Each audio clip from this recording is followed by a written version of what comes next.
ஜெய் ஸ்ரீராம். நம்ம இந்து முன்னணியில் வருஷத்துக்கு வருஷம் ஒரு தலைப்பு கொடுப்போம்.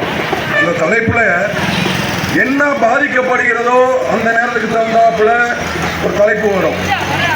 இந்த வருடம் செயற்குழுவில் நம்ம சாமி நம்ம கோவில் நாமளே பாதுகாப்போம் போனா பிரசாதம்னு கொஞ்சோண்டு பேரு கொடுப்பாங்க. ரெண்டாவது இவங்க என்ன செய்வாங்கன்னா, நம்மளுடைய கோயிலில் வருமானம் இல்லை அப்படின்னா அந்த கோயிலை விட்டுருவாங்க. கோயிலில் வருமானம் இல்லைன்னா விட்டுருவாங்க. அந்த கோயிலை பற்றியே பேச மாட்டாங்க. அந்த கோயிலுக்கு கும்பாபிஷேகம் பண்ணோம்னா டோனர் இருந்தால் சொல்லுங்க சார் அப்படிங்குவாங்க. அப்படிதான் இருக்கு இந்த ஹெச்ஆர்எம்சியோட நிலைமை. தமிழ்நாட்டில் 38,652 கோயில் அறநிலையத்துறைக்கு சொந்தமான கோயில் இருக்கு. அதுல 4,07,8 ஹெக்டர் நஞ்சையும் பொஞ்சையும் நிலங்கள் உள்ளது. இதுல 38,652 கோயில்ல பாதி கோயில்ல ஒரு கால பூஜை கிடையாது, விளக்கு ஏற்றுறதுக்கு நாதி கிடையாது. இதனாலதான் நம்ம கோயில் நம்ம சாமி நம்மளே பாதுகாப்போம் அப்படின்ட்டு நம்மளுக்கு இந்து முன்னணி பேரியக்கத்தின் மூலம் ஒரு தலைப்பு தமிழ்நாடு ஃபுல்லா கொடுத்திருக்காங்க. ஏடிஎம்கேல இருக்கிற இப்ப இருக்கிற எதிர்கட்சி தலைவர் எடப்பாடி பழனிசாமி ஒரு அறிக்கை கொடுக்கிறாரு.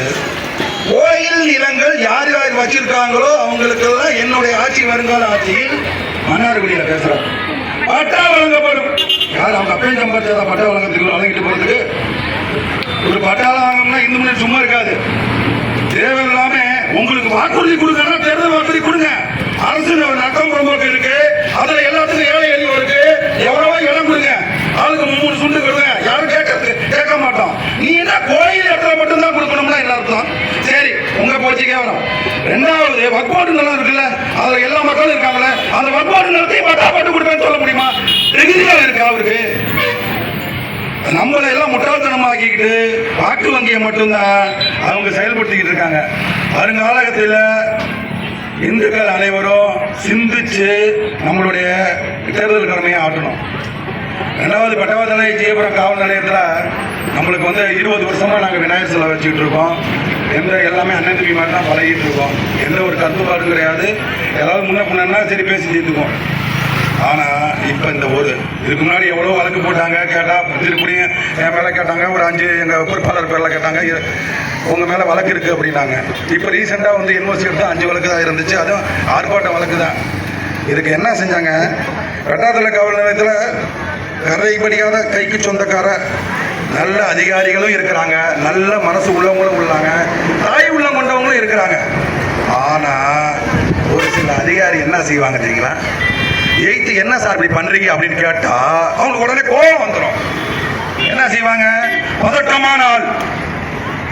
எங்கனாச்சும் போய் நாங்க குண்டு வச்சோமா, இல்ல எவனாச்சும் பிடிச்சி வெட்டோமா, இல்ல எவனாச்சும் வழிமறி பண்ணோமா, எந்த விதத்துல நாங்க பதட்டமான ஆளு? கேசு வழக்கு கிடையாது, ஆனா பதட்டமான ஆளு. இந்து முன்னணிக்காரவங்க, பிஜேபிக்காரங்க, எல்லா பேர்த்திலையும் வழக்கு பதிவு. இதெல்லாம் ஒரு காலத்தில் தீர்ந்துடும். 2032 அது காலம் ரொம்ப பக்கத்தில் தான் இருக்கு. அதனால எல்லா அதிகாரிகளும் நம்ம அப்படி சொல்ல முடியாது. ஒரு சில அதிகாரி 3/6/2025 நைட்டு 1:30 மணிக்கு எங்களை எழுப்புறாங்க. நான் என்ன நினைச்சுக்கிட்டேன், சரி ஏதோ வீடியோ ஃபுட்டேஜ் கேட்பாங்களா இருக்கு, ஏதோ ஆத்திர அவசரமா இருக்குன்ட்டு நானும் சரி வாங்க சார் அப்படின்னு. இல்லைங்க, எஸ்பி ஆஃபீஸ்ல இருந்து உங்களை ஜிபிஎஸ் போட்டோ எடுக்கணுங்க. ஜிபிஎஸ் போட்டோவுக்கு நாங்கள் என்ன கொலை குற்றம் பண்ணிட்டோமா, இல்லை வழிமுறை எதுவும் பண்ணிட்டோமா? திருப்பி அதே தான் கேட்குறோம். இல்லை நாங்கள் ஒயின் ஷாப் நடத்துகிறோமா, இல்லை 3 நம்பர் லாட்டரி சீட்டு விற்கிறோமா, இல்லை புது கட்டடத்துக்கெல்லாம் கிராவல் மண்ணு போடுறாங்களே பர்மிட் இல்லாமல், அந்த பர்மிட் இல்லாமல் வேலையும் நாங்கள் செய்கிறோமா? எந்த விதத்தில் எங்கள் மேலே வழக்கு பதிவு பண்ணுறீங்க? ஆனால் இப்போ இருக்கிற மேலதிகாரி அவர்களும் கூப்பிட்டு பேசி சரி ரைட் பேசிக்கலாம் போங்க அப்படின்ட்டு, உங்கள் மேலே யார் கொடுத்ததுன்னு தெரியல பேசிக்கலாங்க அப்படின்னு. ஒரு சில அதிகாரிகள் தன்மையாக இருக்கிறாங்க. ஒரு சில அதிகாரிகள் பண்ணுற விஷயம் தான். நான் என்ன கேட்குறேன், எங்கள் மேலே கோபம் காமிச்சிருக்கல. ஒயின் ஷாப் நடத்துறவங்களுக்கு ஏன் நீங்கள் போய் விளக்க பிடிச்சிட்டு நிற்கிறீங்க? நைட்டு 10 மணிக்கு மேலே கடை கிடையாது. நைட்டு 10 மணிக்கு மேலே தான் வியாபாரமே நல்லா இருக்கும். என்ன காரணம்னா நைட்டு 10 மணிக்கு மேலே வியாபாரத்தை ஓட்ட சொல்லிட்டு இங்கே முடக்கில் நின்றுக்கிறது.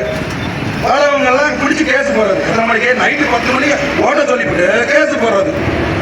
அவன் பாவம் தாலி பாசியில் அதை வச்சு கொண்டு போய் அப்பதான் ஏதாவது கட்டி கொண்டு போவான். அதையும் வந்து வழிப்பறி பண்ற மாதிரி பண்றது. 3 நம்பர் லாட்டரி சீட்டு ஓடுது. எங்க மேல புகார் கொடுக்கிற அதிகாரிகள் இதே பெட்டாத்தல பகுதியில் புதன்கிழமான எஸ்பி அதிகாரியை போய் நீங்க பாக்குறீங்க. எஸ்பி அதிகாரி பார்க்கும் போது, ஐயா எங்க ஊர்ல 3 நம்பர் லாட்டரி சீட்டு ஓடுது, காவல்ல மண் அடிக்கிறாங்க திருட்டு தரமா, இது மாதிரி வந்து சந்து கடை அதிகமா ஓட்டுறாங்க அப்படின்னு உங்களுக்கு ஏன் சொல்ல திறமை இல்லை?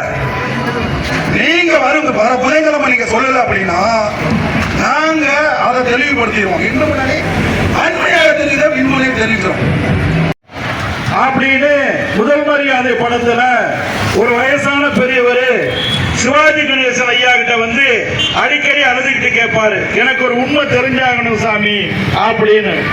அதே மாதிரி இந்த பெட்டவாய்த்துறை கடை வீதியிலே நின்று காவல்துறை அதிகாரிகளுக்கும் நடுநிலை உள்ளத்தோடு இருக்கக்கூடிய பெருமக்களையும் பார்த்து கேட்கிறேன், எனக்கு ஒரு உண்மை தெரிந்தாக வேண்டும். என்ன உண்மை அப்படின்னா, அன்பு தம்பி வழக்கறிஞர் மாரியப்பன் இருக்கிறார், அவரும் இது எனக்கு விளக்கம் கொடுக்கணும். நானும் வழக்கறிஞர் தான், என்னுடைய பள்ளியிலே படித்தவர் தான், இருந்தாலும் கேட்பதிலே தவறில்லை என்பதனால கேட்கிறேன்.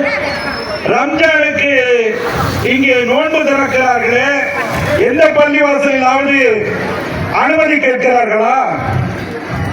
ஐயா காவல் ஆய்வாளர் அவர்களே, துணை காவல் கண்காணிப்பாளர் அவர்களே, மாவட்ட கண்காணிப்பாளர் அவர்களே, அல்லது எஸ்பி ஏட்டையா கீதையா எல்லா கூட்டையாவையும் பார்த்து கேட்கிறேன், ரம்ஜான் நோன்பு திறக்கிறார்களே, அதற்கு உங்களிடம் அனுமதி கேட்கிறார்களா? நீங்கள் அனுமதி கொடுத்திருக்கிறீர்களா? உங்களுடைய காவல் நிலைய பேரேடுகளை புரட்டி பாருங்கள். அதுபோல கிறிஸ்துமஸ் நோன்பு இருக்கிறார்களே, கிறிஸ்துமஸ் விழா எடுக்கிறார்களே, ஈஸ்டர் விழா எடுக்கிறார்களே, புனித வெள்ளி எடுக்கிறார்களே, மிலாடி நபி எடுக்கிறார்களே, இந்த மாதிரியான விழாக்களுக்கு இந்த காவல்துறையிடம் அனுமதி கேட்கப்பட்டிருக்கிறதா? நீங்கள் கொடுத்திருக்கிறீர்களா? கண்டிஷன் ஏதும் போட்டு இருக்கிறதா? ஐயா எனக்கு ஒரு உண்மை தெரிஞ்சாகணும். அப்ப நாங்களும் சொல்லுவோம், இந்த மாதிரி சுப்ரீம் கோர்ட் சொல்லியிருக்கு, பள்ளிவாசல் எல்லாம் கூம்பு குழாய் வச்சு பாங்கு சொல்லக்கூடாது என்று சுப்ரீம் கோர்ட் ஆஃப் இந்தியா சொல்லி இருக்கிறது.